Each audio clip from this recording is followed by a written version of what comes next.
You with your homie DJ Quest, Ike Love, Yo, D3, yo. Tino, shout out to Boston. Um, Boston.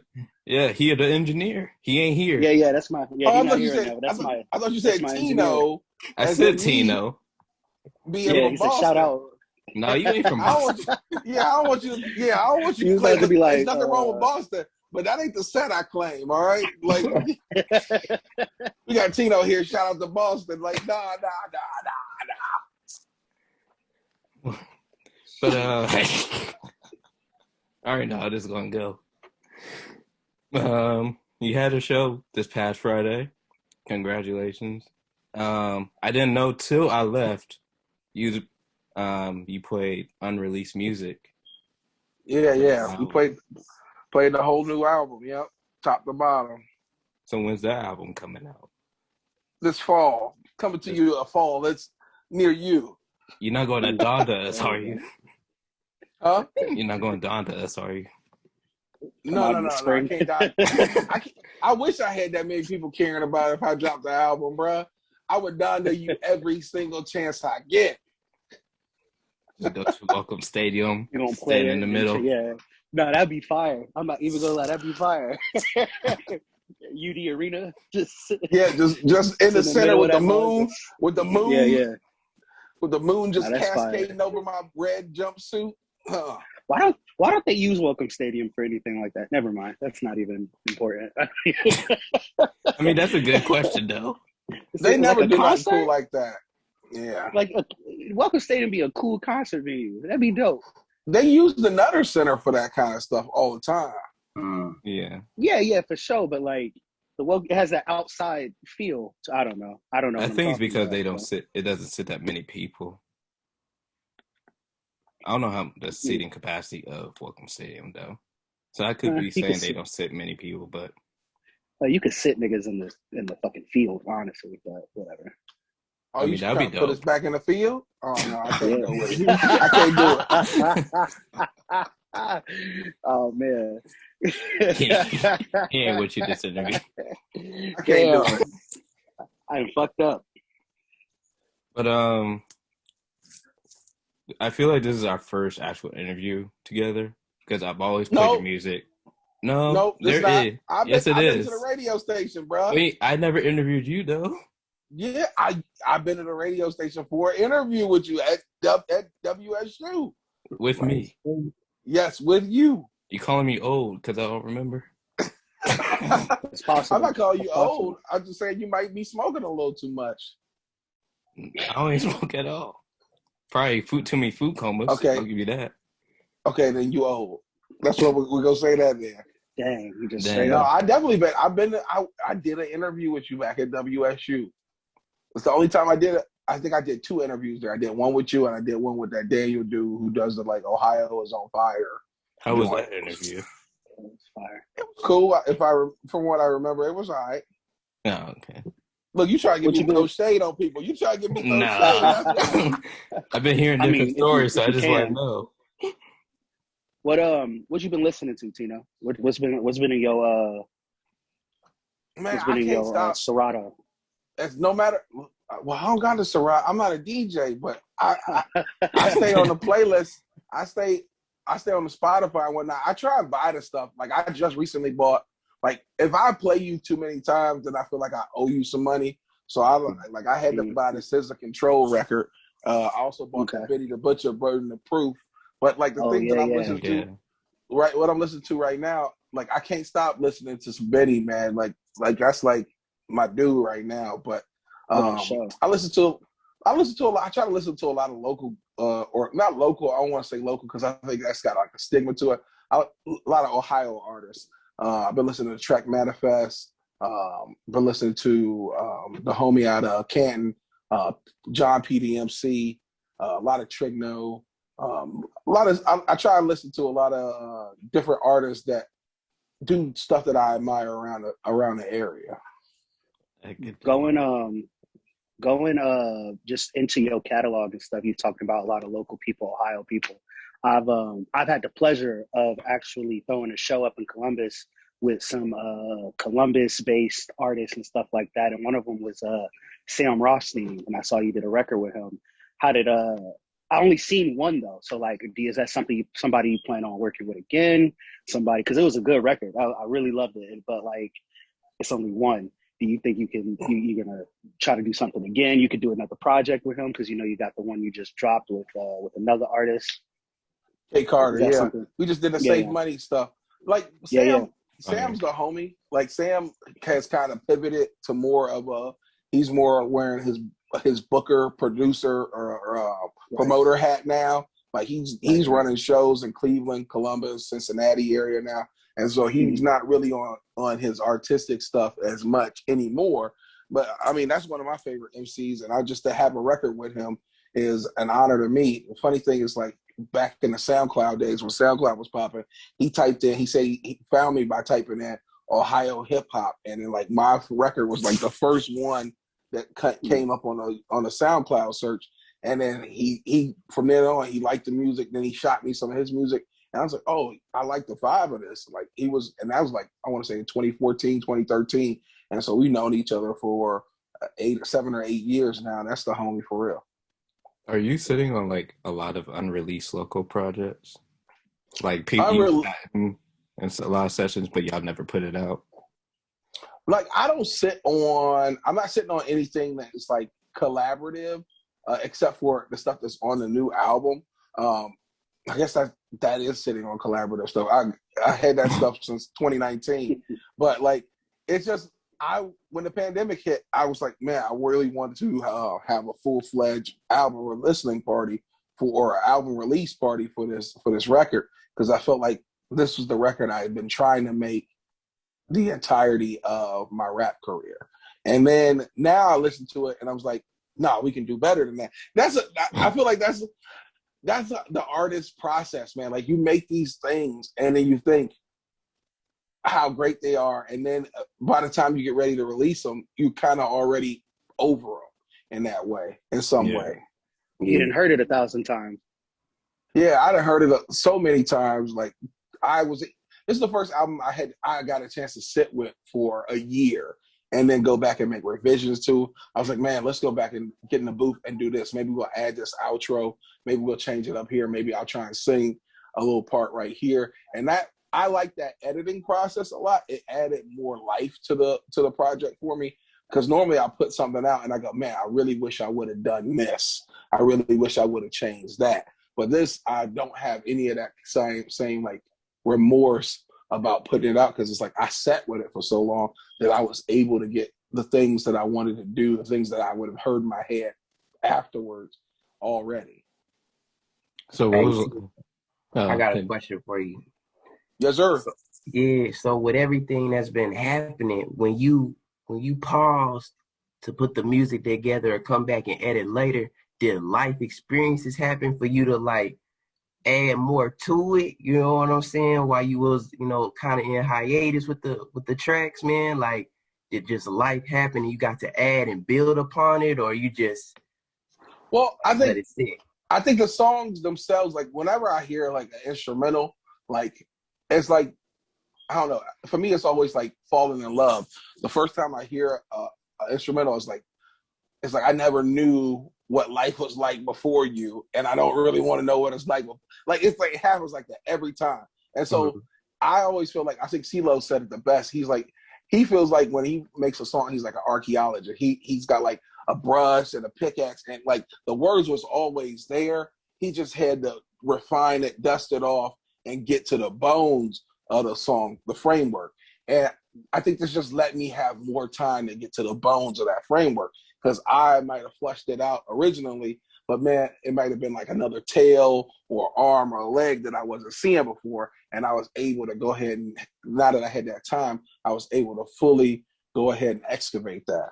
Got you. So Got what's your favorite track on this new project? Favorite track overall, probably gonna be No Sinatra because that's one like that record just sounds big. It's produced by a guy who I recorded with in Columbus. His name's Rizzo. He produced the record. It flips like a Kool and the Gang live version of one of their songs. I think it was I can't think of what the name of the song is right now, but it's like got a horn section that's not normally in the actual song because they played it live and he flipped that, and the record just sounds massive.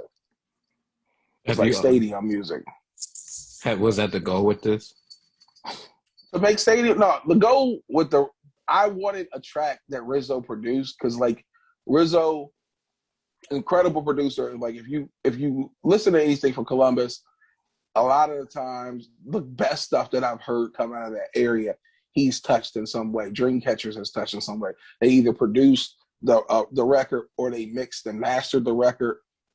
And like I kept hearing this man's name keep getting brought up. So I was like, let me take the trip up here to Columbus to work with this guy to see if it's something in the water or if it's like something that can be reproduced for anybody who comes up there. And like we built a relationship, a bond, and like I made this whole album. I was like, I need one from you to put on this record. And he was like, okay, let me play you some stuff. And he played me what he had. And the funny thing is, one of the best, the biggest song off of the Safe Money thing is one of the tracks that I also purchased when I purchased that No Sinatra beat. I bought the beat for Mimosas when I was up there too. And Mimosas is like, man, Mimosas, man, that thing has been going crazy. And like, I never try to say a song is a hit because like that's not up to me as an artist. But people have been like, man, that's the one. And like I still want to put some money behind it and promote it because I feel like, man, people love that. And what made me mad was because like we recorded that back in October, and then like November came and Silk Sonic was a thing, and they was bringing that funk sound. Yeah. I was like, oh, they gonna think we tried to mimic this Silk Sonic stuff, and we had done this. We recorded that record in October. We wrote that record in like I want to say it was in September or July. That record was already written, so. It was the timing. That's just how it is. Like that's one of the things I fear as an artist is like if I sit on something for too long, if I put it out and somebody already had that moment, then they gonna think I was trying to attach myself to the wave. I think it's just like one of those things, like like I think there's a term for it. I'm gonna make my own thing, like collective, like thinking. I guess like high. I don't want to say high thinking. But like when you you see this cat,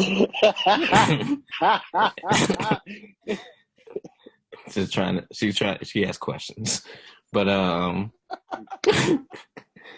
but basically it's like everybody. I guess what I'm trying to say is everybody figure out that you need to make more music. Like yeah, everybody was missing like more music.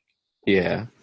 Yeah, we want more musicality. I think the musicality aspect of it was missing, and like people appreciate, even if they don't realize they appreciate that, man. Like that Rizzo played the bass and the guitar on that record, and that's like dope. It's live bass, live guitar. I'm pretty sure he plays the keys live and everything. So it's like, and the funny part was, I bought that beat. He made it in 2013. Me and Kevin went up there and recorded that. He liked what we did so much. He was like, "Nah, this ain't a good enough version of the instrumental," and he re-recorded and got the bass line fatter, made sure that the keys was more sharp. He added other kind of sections, chime sections and stuff in there that was not in the original instrumental because he's like a real musician. So like there's real musicality in that, and that's what like it doesn't matter if you like hip hop or not. Like when you hear that record, you're like, this is just good music. So what was the conversation for y'all to finally collab? Was it like people just telling y'all to collab, or y'all just finally felt it was time to do a collective album?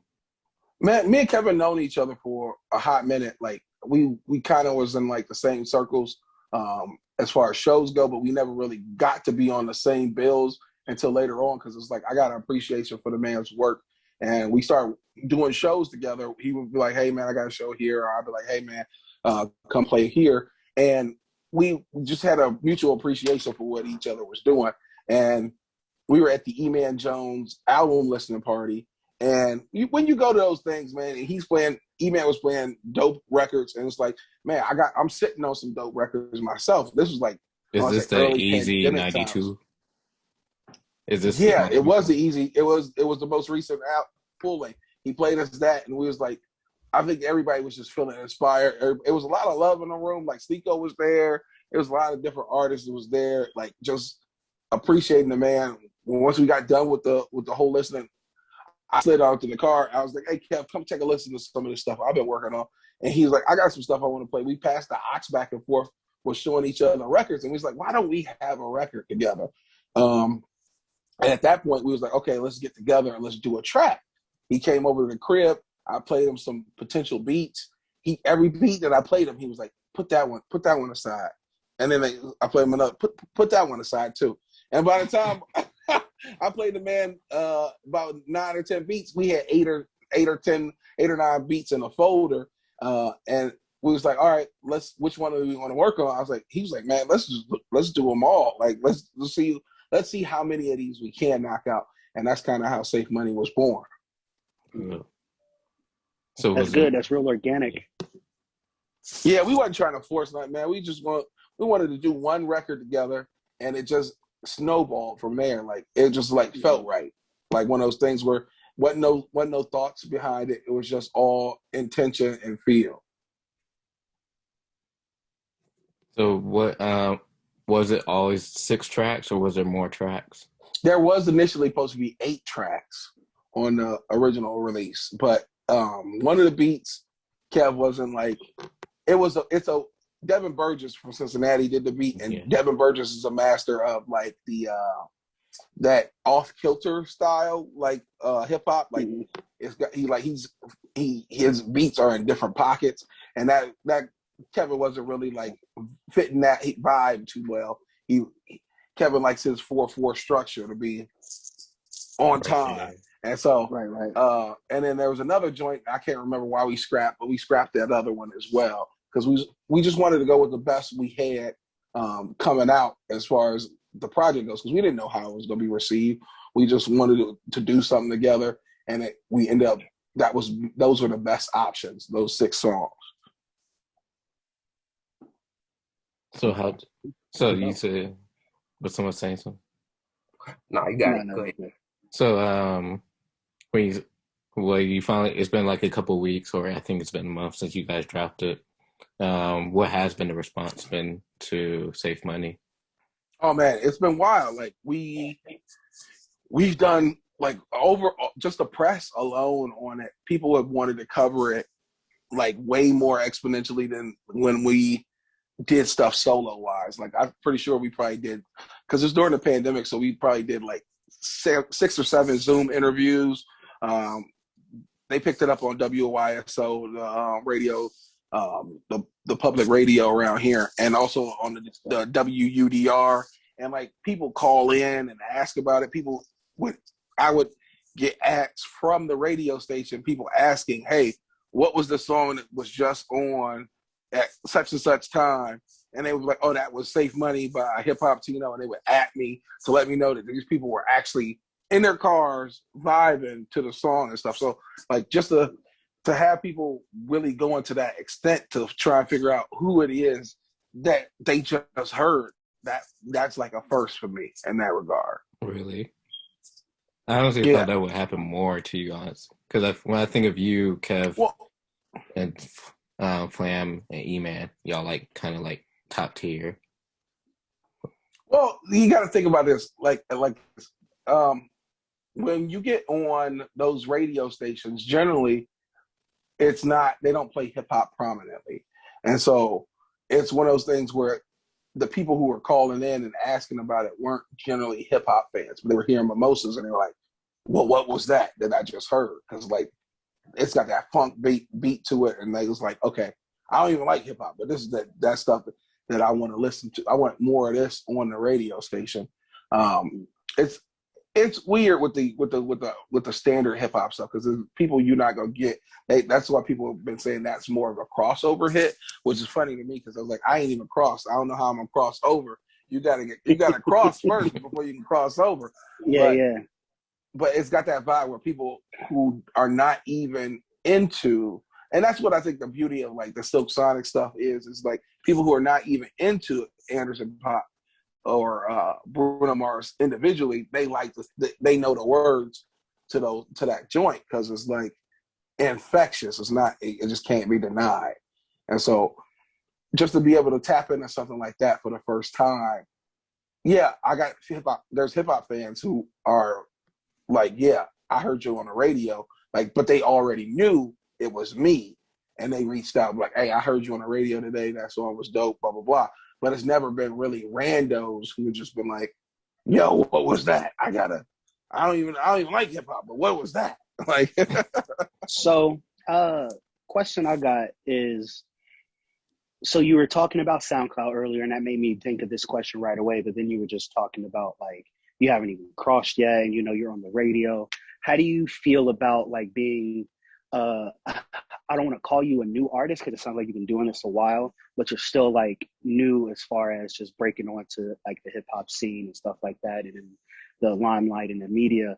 How do you feel about like as a newer artist getting on in this new era of streaming with the radio kind of dying and playlists being key and everybody basically at the label was having payola and people at the radio station having, payola, because people don't listen to the radio that much. People are always on their phone. SoundCloud is still there, but it's not really a thing about getting discovered on SoundCloud anymore. It's all about, having these Apple Music, videos. yeah, TikTok, Apple Music, Tidal, especially Spotify playlists, stuff like that. How do you feel as an artist trying to break into these new surroundings while also still kind of keeping a very down to earth, more in like rooted style of music, not like trying to do the TikTok dance and stuff, something that sounds like has substance and is carefully crafted, trying to do all that while, but also trying to break into this new era of music. I think I'm the long-winded question, but oh no, I feel you, and it's a heavy weighted question. But I want to answer your question with another question. I got a question from all of y'all. Have y'all ever heard of an artist named Blueprint? Yeah. No, I have not. My other guy? Nah, I haven't heard of him, bro. Okay. If you go, at the end of this conversation, I want you to go look up Blueprint. He's from Ohio. He's from Columbus, Ohio. He actually was on the Rhyme Sayers label out of Minneapolis. And he is an artist who has not worked a normal job in about the last 2 decades. And he makes all of his money from music. That is the kind of business model that I am trying to achieve with my music. I'm not really I don't want to be famous in the way that Drake is famous or J. Cole is famous. I'm trying to make it so I can have a comfortable living, but people who are fans of me, like I was saying the other day, when people heard it on the radio, the people who knew me reached out, but other people who had never heard of me probably thought, okay, that was a nice song, but they didn't go any further than that.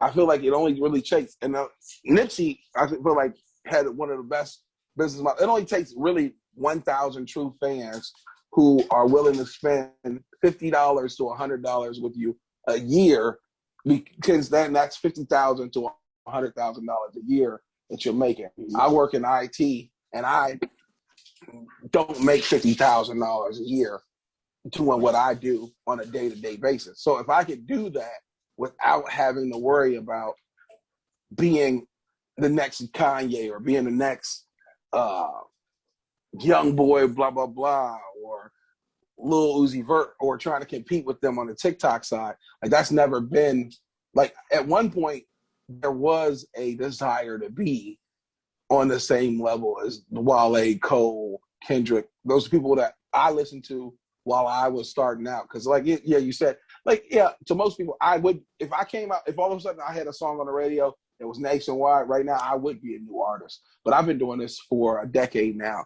It'll be a decade in December. So, like, the things that I'm after are not necessarily what these newer, younger artists are chasing when they get on TikTok and they're trying to get on the playlist and stuff like that.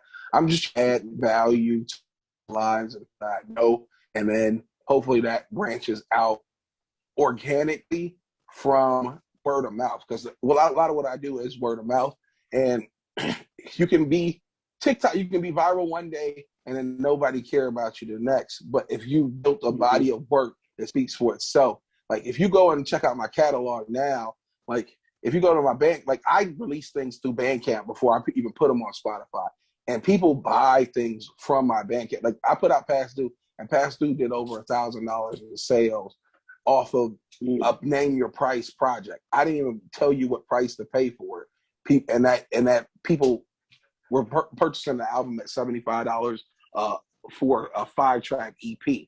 So there's real support out there for what it is that I'm doing.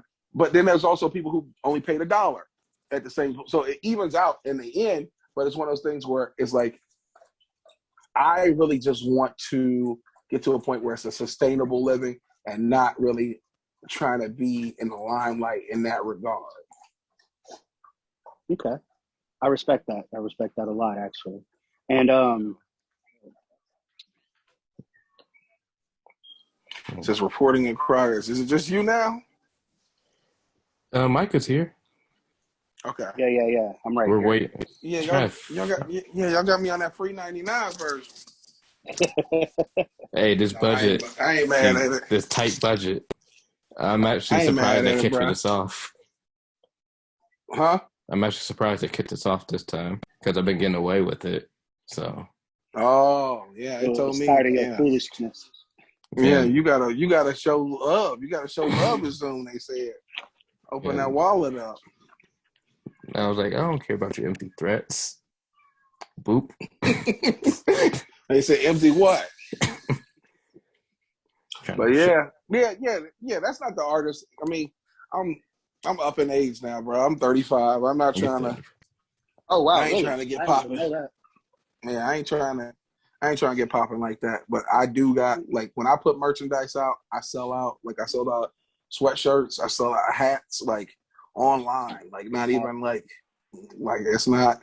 It's one of those things where it's like, okay, I see the things that I've done. Yeah, I'm not. It's been 10 years, and I'm not like mainstream artist, but like the work has definitely paid off.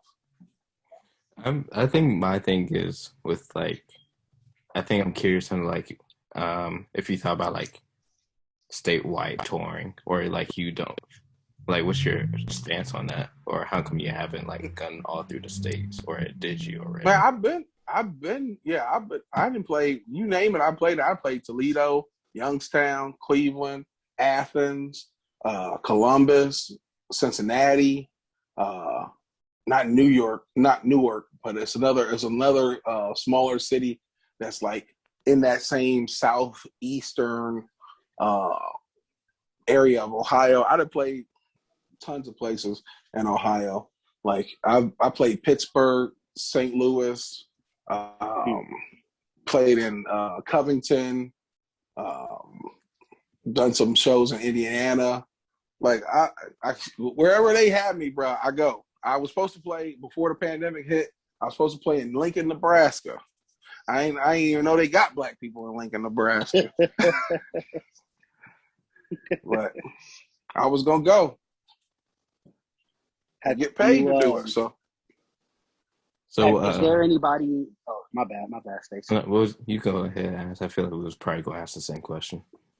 Well, we'll see if it's the same question. Yeah. What's some of the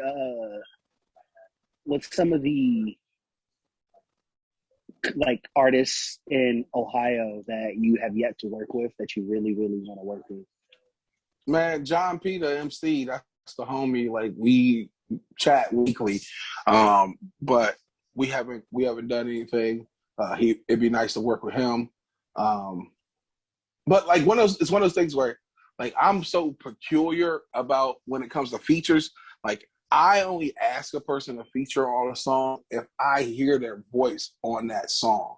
It's never like I never work with somebody out of the need to work with somebody.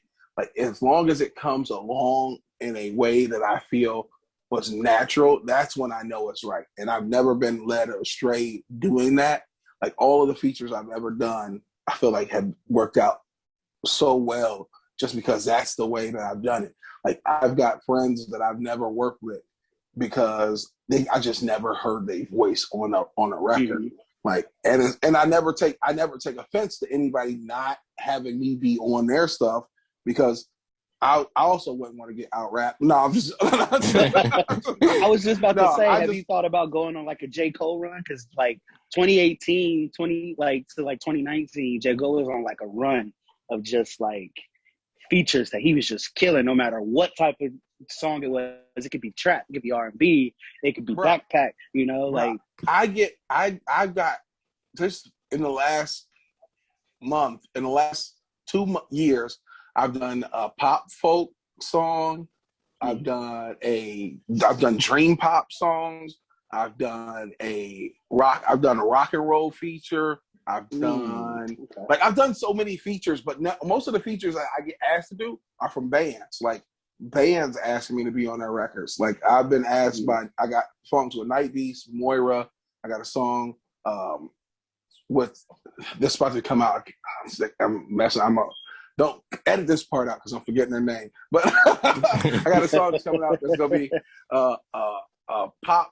It's a pop folk song, like, which is like, would be like kind of like Ed Sheeran type style. Like, you would think about like Ed Sheeran would be a pop folk like musician, and that's what. Are you rapping on them, or are you stepping in their world? I'm rapping. I'm rapping. Okay. Like, I'm rapping on every one of these, bro. Like, I'm rapping on songs of like that people like, what is a rapper doing here? And like, not only do they go, like, you would never imagine a rapper would be there, but when you hear it, you go, oh, that's what it would sound like if somebody rapped on that. Like, okay, this is like, if you look up like the song, Night Beast has a song called Nasty Boys.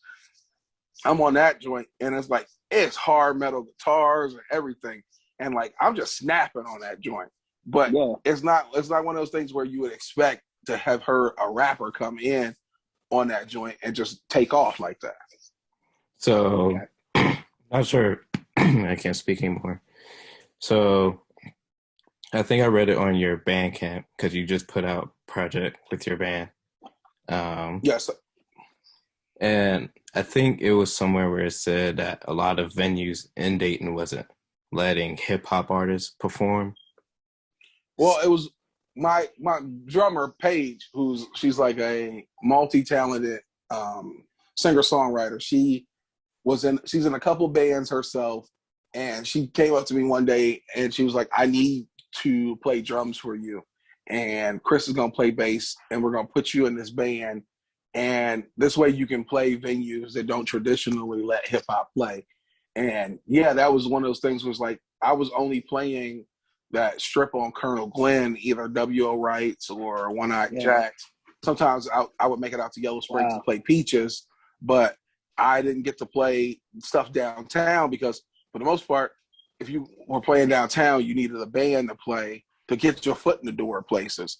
And I like to think that I changed that single-handedly by being one of the artists that opened the door at places like Blind Bob's for hip-hop shows, Yellow Cab Tavern, Oregon Express, and stuff, and start having hip-hop shows in that area that like welcomed solo hip-hop artists. You didn't need a band, but if you had a band back then, you really, to really be one of the guys that they regularly booked, you had to have a band, and that was how they wanted to go about that. So you mentioned One Night Jacks, and I kind of chuckle a bit. Did you have, when you performed at One Night Jacks, was there ever like a crazy moment that happened, or like, did you have like any crazy One Night Jacks stories? I battled Dave Bell on the stage at One Night Jacks, and I destroyed him What? in a freestyle rap battle. It's funny. His DJ now is the homie Fatty Lumpkin. Like, whenever he does that, like Summer Calf or any of those like shows, my man Fatty Lumpkin with DJ. He DJs those. But back in the day, they used to have like a Hip Hop Tuesday at One Night Jacks, and it started getting like really popular. Like, because I guess they used to have it downtown, but then they had to move it to the district. I mean, out of the district and down to Beaver Creek, because the cops started getting crazy on them or whatever. And it kind of was slow. I loved it because they were playing hip hop records. They was playing like the stuff like I had a love-hate relationship with hip hop up until I started becoming a fan of like stuff that wasn't on the radio. Like as a kid growing up, I was listening to hip hop with my uncle. This is a long roundabout way of telling y'all something, but just bear with me. I used to listen to hip hop with my uncle. And my uncle, of course, he used to listen to what we talking about, Run DMC, Rakim, stuff like that. So I grew up loving hip hop. I had the MTV rap cards and all that stuff. But then my dad was a pastor, so like when I would hang out with my uncle, I could listen to the rap records. But then when I would like go home or be with my dad, like he blocked BET. You wasn't gonna be listening to that kind of secular music in his house. He would snap your CD up and whatnot. Ooh.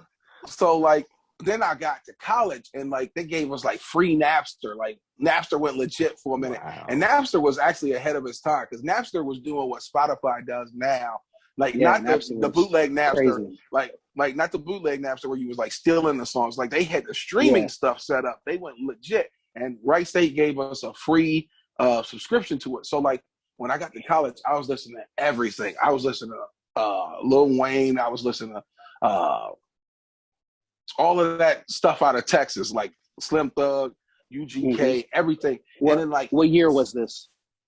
If you don't mind. We're talking about 04. Right. So 04, 05. Like I was listening to, and then like I realized like the more I listened to that kind of stuff, the more disrespectful I was towards. Well, my sister made me realize it because I came home on like a college break, and I was talking to my sister and like just doing what I thought I was normally doing. And my sister said, "I don't know what happened to you when you went to college, but since you come back, you talk to us real disrespectful. Like women in general, you talk to us real disrespectful." And I was like, ooh.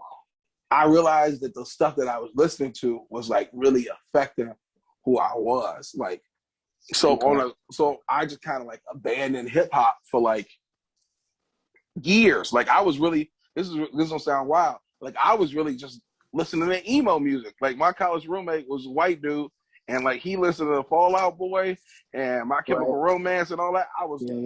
That's good what music, I was listening good to. Music. I loved it. Hey, look, I'm not gonna apologize for it. Take It Back Sunday is still one of my favorite joints. Like, I'm with you. But then I like my homie who was a CA at the time, Scott, like 04 or no 08. He was like, there's more to hip hop than just what they play on the radio.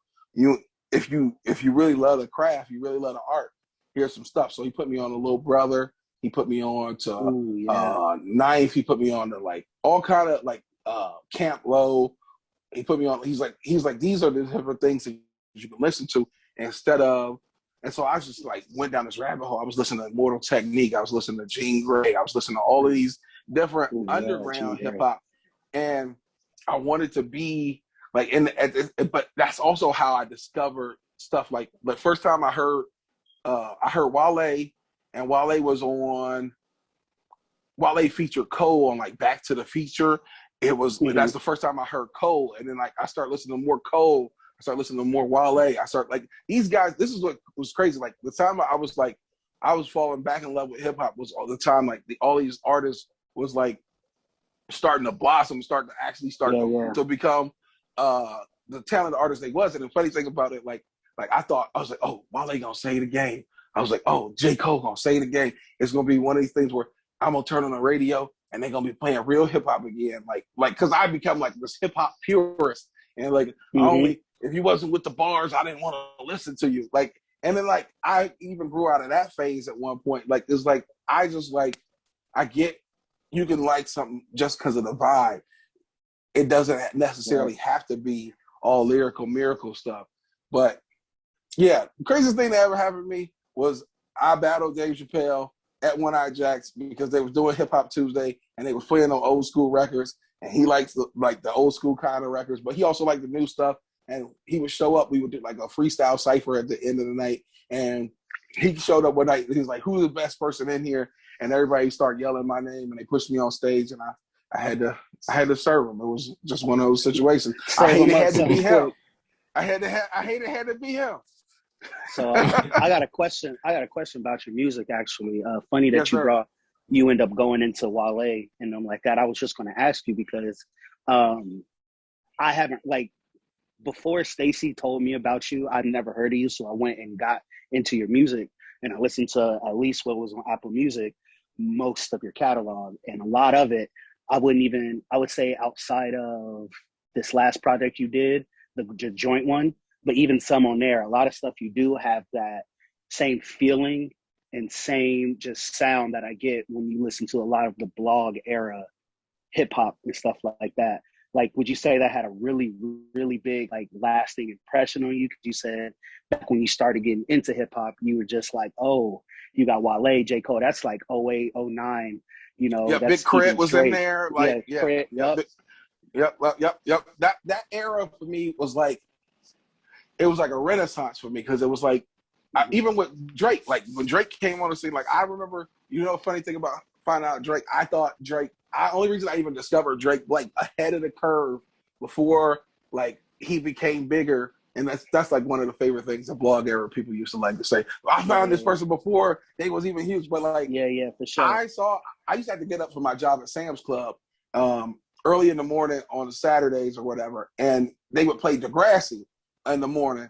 And one day, the dude who was walking around was in a wheelchair, and I was like, did they have to write that? Did he get injured in real life, and they had to write that into the storyline or not? Because I didn't do it every Saturday, so I wasn't keeping up with Degrassi. I just was like, it was on as I was getting ready for work, and I was like, this dude in a wheelchair. Let me look up if he really got hurt and had to be in a wheelchair.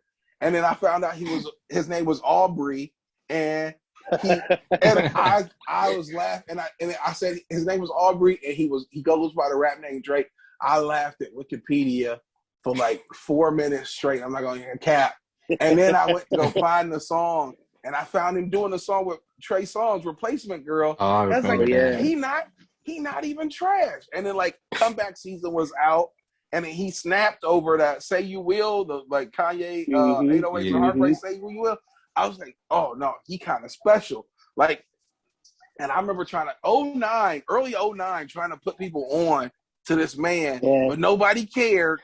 Nobody cared. And then like I was like, come on, this is gonna be like I remember showing this girl I was hanging out with, her sister, the song, and then like she's like, nah, I don't like this. And then I came back like at the end of '09 and Christmas time, her ringtone was best I ever had. I was like, I tried to tell you. But it's one of those things. But yeah, that blog era stuff, it was special to me, like, because they were really blending and they still, I feel like they do it to this day. They blend the actual elements of hip hop and the coolness of what it is to be like mainstream and be able to walk that line, because people don't really appreciate that as much as they should. The guys who can actually rap, who also can make hit records. Yeah. That's how I feel about Corday right now. That's what I feel like. I don't know if you're familiar with Corday. Yeah, Corday, he rap. Yeah, he dropped the NYB, the YNB, right? Or YBN or whatever. Yeah. He rap nice. That's how I feel like the space he's in. Like, he has hits kind of, but they're not like, I don't think they're playing in this market. I think they're playing in like bigger markets. Yeah. I think he's just a product of old, like the blog era style, and just in this new era of stuff, and he's kind of trying to find his like lane. I think that's what he kind of is falling into. But he's good, and he has a good following. As long as he can keep it up, for him to be so young, like, and to be tapping into that is special. Like I always appreciate the younger generation who can tap into that lane. But at the same time, like, I like it when you do something all together original, like Kenny Mason. I love that. With Kenny, that man cooks, bruh. And Kenny be rapping, but then he also do that like weird. He mixed the emo and the metal stuff in there, and I'm like, man, this is special. Like, so, like, I just say, do what's true to you, in the easiest sense of the form, easiest form of it. Just do what's true to you, because I mean, at the end of the day, people resonate with what you are putting out. Even, I know it's vibrations and recordings and stuff like that, but if your vibe is off, they really can pick up on that. Like, if you faking something, if you don't really believe in what you're saying, then people really can pick up on that in a subconscious way. Yeah. Speaking of true to you, I know you had said you stepped out and you did all types of music and stuff here and there. Have you thought of ever stepping out yourself and like leading the charge in a different like sound? Because I know you said earlier you did like some like metal stuff. You did like some pop punk, stuff. Just a lot of stuff here and there. Have you thought of stepping out yourself with like your band and doing like a whole bunch of different like artsy, doing the Prince thing, you done did everything you want in this. Now let me step out and do something mad different just because I fucking can. I want to say Sidekick Complex is really that. Like if you, I don't know if you got a chance to listen to any of that because that's all on the Bandcamp side. But Sidekick Complex is really a marriage of the insane thoughts that I have and the creative talents of my friends. So like the song Came For is probably the biggest, most recognized, most popular Sidekick Complex song.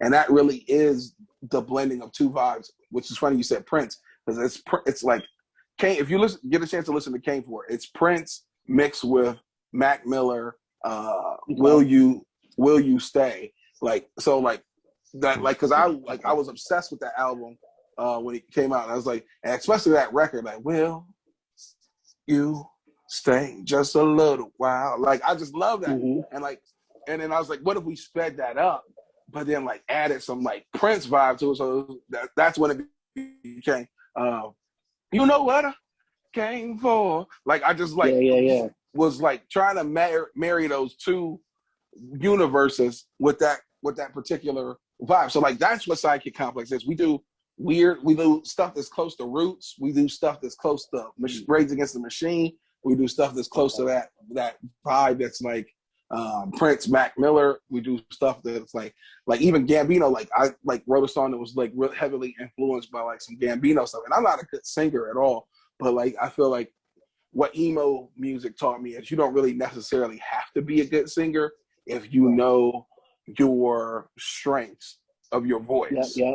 You know your notes and stuff like that. It's kind of like the I gotta Bismarck check key. them out. Yeah. So it's got a real raw and live feel to that record. Actually, we recorded that record, the instrumental parts of it, back in 2017, and the vocal stuff was like messed up because of the way that it was engineered, like the way it was recorded. It was recorded with like 3 different mics, but they were in phase. So like I didn't get a chance to re-record it until the pandemic hit, because it was like that. I kind of put it on the back burner because I was doing so much.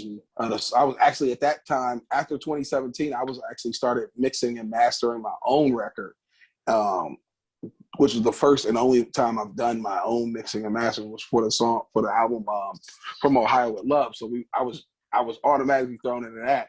And I didn't get a chance to revisit it until the pandemic. I was like, oh, I need to re-record these vocals. So we re-recorded them and we put it out because it was like, we've been sitting on this for 4 years now. Let's get this out into the world.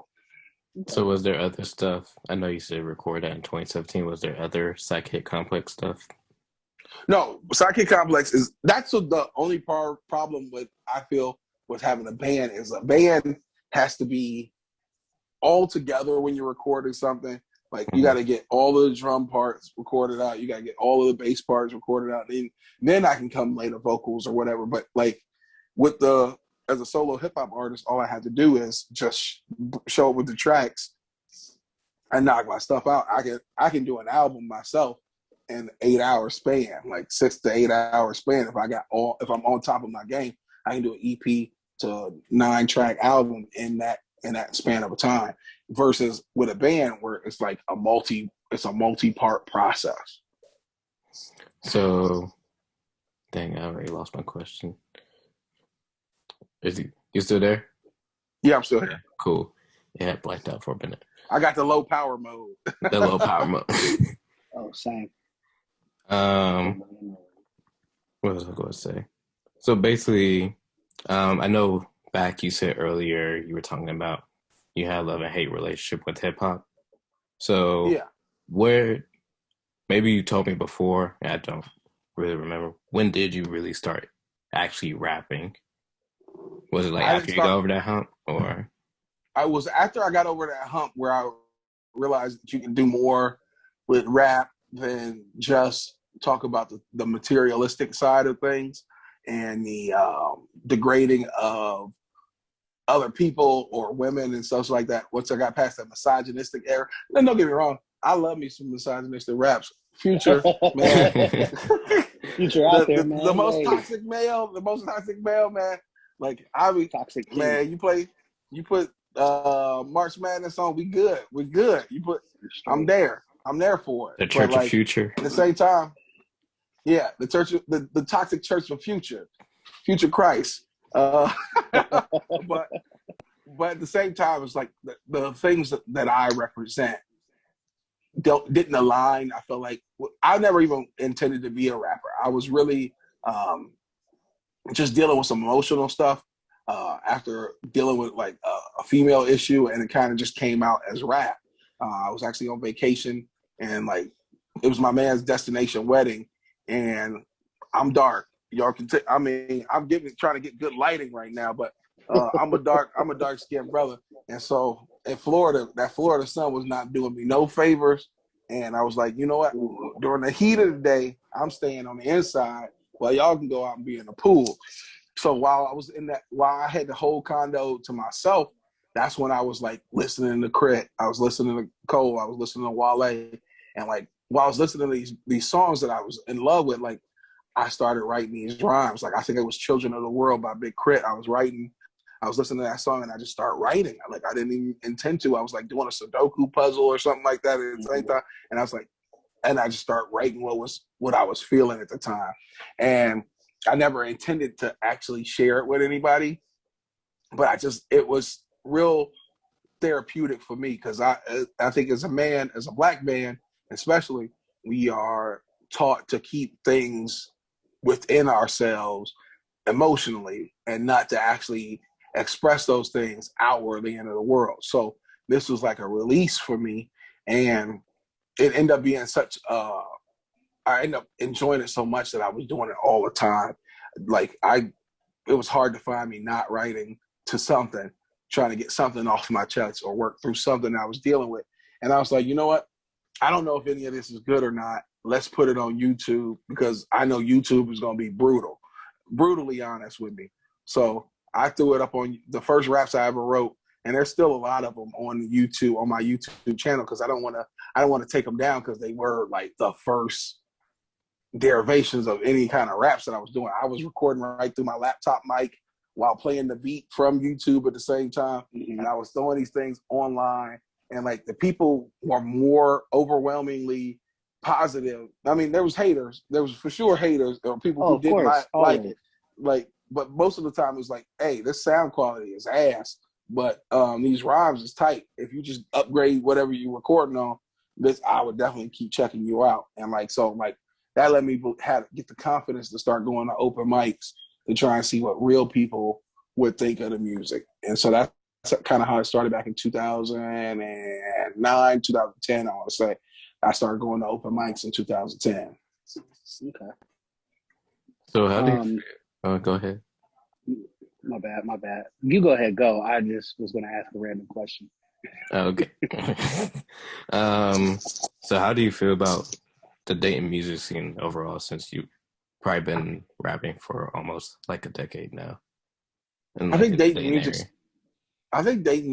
music scene is great. Like I feel like there's such a wide variety. Like I told you, I've done songs with dream pop groups. I've done songs with metal bands. I've done songs with like pop punk, party pop rock bands. I've done songs with, of course, Kev. I've done songs with other rappers, MCs, Merc, some cats from Village Fam. It's different facets to it all over. And I think I am like maybe one of the rare exceptions. There's a few of us out there that have walked in all of the different aspects of the Dayton music scene. Because generally hip hop is over on one side, and then you have your rock over on another side, and you have your singer-songwriter things on another side. Like I've been invited to come out to singer-songwriter rounds, like where people are literally doing songs on acoustic guitars, sitting in chairs, and like one person plays a song and then it goes to the next person, they play a song. I've done that before, like where they came to me and I had to play my instrumental and then Mhm. express the lyrics that like, because they respected me so much so as a writer that they were like, you can come be a part of our songwriters round. So like I think I'm a rare exception where I've walked in a lot of the different aspects of the Dayton music scene, but I think as a whole, it's a beautiful entity. It's just it is a little bit disjointed from time to time.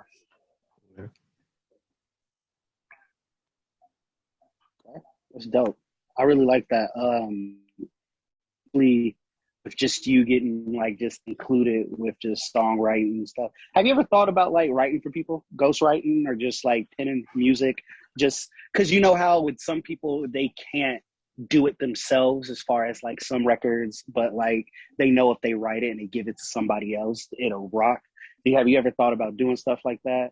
I thought about completing an entire song and giving it to somebody who's a better singer than myself. But as Hmm. far as my rhymes go, like the rhymes are so personal to me. Like it'd be hard to give somebody like I think I could do it, but something about it to me just doesn't sit well with me to give somebody my words because I feel like that's my being, my essence. Like, and that's why Yeah, I try and stay true to it a lot of times because I don't want to. I would never want to come across fraudulent, and I never would right. want somebody else to try and portray themselves as me. But I got homies who do that kind of stuff in LA, like where they call it top lines, like where they write songs for bigger artists and they don't get the credit or recognition for having wrote the songs or anything like that. And like, Hmm. I mean, it's a check and that's a definite way to get paid. But for me, it's just not it because I do so much of it is so I cherish it so much that it'd be hard. It'd be like trying to give a kid away to me. Like I couldn't give Yeah. you my child. I couldn't give you my child. No, I feel that. I understand. So, the Zoom Mafia gave me a warning that we got 8 minutes left. So, Yeah, I have one more. I got one more question. I got we one Yes, going more sir. question. My I think last got three. three. All right, let me just get my one last out, then you can rock it. Is there any people, newer people that you've been keeping an eye on, not just here, but in other places that are like starting out in music that you've seen that you want to try to like, help guide and work with, or is just kind of you're just kind of rocking as much as you can? Man, Elijah Seabrook is from this area. He's super duper dope. I try and help him as much as I can, but like he's already like got a real good handle on like he's got a handle on Hmm. things that I never considered, like the TikTok videos Right. and the marketing through reels and stuff like that. And like he's got a guy who always follows him with a camera almost all the time, so they always got content Fire. ready. Yeah. Um, the homie who I did a song with um, off of Past Due, and now I'm drawing a blank on his name, and that's making me sad. Uh, I keep drawing a blank on things when I want the idea to come to mind. But he's super talented, and now I can't think of his name. But like, there's a ton of people who I like. I always keep an ear out because it's like I'm always trying to book shows for artists that are not myself. I'm trying to like because I did what's called Keep What You Kill, which was a hip hop event that I had put together, and I was going to do I was doing an R&B event for Mariah J and Icicle and stuff like that, but the pandemic shut all that down. I just wanted to try and do more uh, shows for artists that were not myself to give them a avenue to get into these venues and not have to worry about who was going to help them get in the door. Like I've always tried to do that because I was like I had some OGs that showed me some things, but I had few OGs that were able to actually help me get my foot in places because they also couldn't get into those places as well. All right. So, I'm gonna give you an option. Do you want these questions? Fire. What was it? Rapid Fire, fire? rapid fire, or you just Yeah, go want ahead. to? Rapid fire. I'll try and keep it short. All right. So, rapid fire. Top 5 albums that describe you or songs. What else? Okay. Top five albums And that describe me. Graduation. Um, then there's going to be the Taking Back Sunday's first album. Can't think of the name of it right now. Then there is going to be Purple Rain, Michael Jackson's Bad, and Nothing Was the Same. um, How's life? Life, I'm above ground, so it's good. It's good. Um, where can people find your music at? They can find my music at itstino.com. That'll get you to Bandcamp, Spotify, Apple Music. That'll get you to the merch, everything. So itstino.com. You can find my social medias there as well. But if you want to look me up on social media, it'd be at Hip Hop Tino, because I didn't realize branding was going to be an important thing down the road. So I associated myself this specifically with hip hop only. Dang, what else? What are you working on, or like when's your next show? My next show is actually in Cincinnati on the August 12th or August 11th, whatever Wednesday is coming up next Wednesday. I think that's the 12th. But my next Dayton show won't be until September 19th or 17th, September 17th. Oh, I thought you was at the for Dayton by Dayton. Kevin's playing that, and I may pop up and save money, but I'm not Oh, okay. officially on the bill. No, okay. Exclusive. But definitely go show up to the 4 Dayton by Dayton. You may get a little bit of that safe money action. This is kind of a new question I'm trying out. Basically, you're making your own proverb that you just want to help inspire somebody. So what is your proverb that you think would inspire somebody? Proverb that would inspire somebody that is not already a proverb out there? Probably. hey, just create your own proverb real quick. Let's try this one. Boy, that's a tough one. I had a lot of rapid fire. I was ready for the rapid fire until we got to this point. But I would say, I mean, all the things I can think of is real cliche, but just do what feels right, even when nobody else understands that. Because like that. Yeah. You with your homie DJ Cuest. D3, I'm wearing the Cyberverse. We lost our homeboy on the way, but like we good though. We got a good interview with Tino. Yeah, it was really dope. It's Tino, not from Boston. Tino, not from Boston. Tino, not from Boston. Yeah, Tino, not from Boston. He don't rep that set. He don't rep that set. He don't mess with them over there. Nah, don't get it twisted. Ike Love, when can they find your social media? Y'all don't need to know my Twitter, but it is lovesickmedia_ on Instagram. I'm never giving them my Twitter. I am a wild soul. Y'all do not need to know that on me. Yeah, it's just lovesickmedia_ on IG. I'm gonna get Ike Love to get his Twitter out one time. We'll see what happens. But you can find me on Twitter till that happens. I'll subtweet him. DJ at DJ Cuest. You can find me on Instagram, Grandmaster_Stacy, but I will never give you my Facebook because I'm never there. And He not. He left me hanging for like 40 minutes on Facebook. Hey, when I told him, hey, I'm ready for the Zoom. You got anything you want to promote, Tino? Anything you want to talk about before we get out of here? Man, just make sure you check out the local artists in your area, man. I know that sounds like a lot of work, but like there's people out here really putting in the effort. If you just go ahead and Google whoever is in your area, check them out. Go to one of these shows, support somebody in your area. It ain't gotta be me.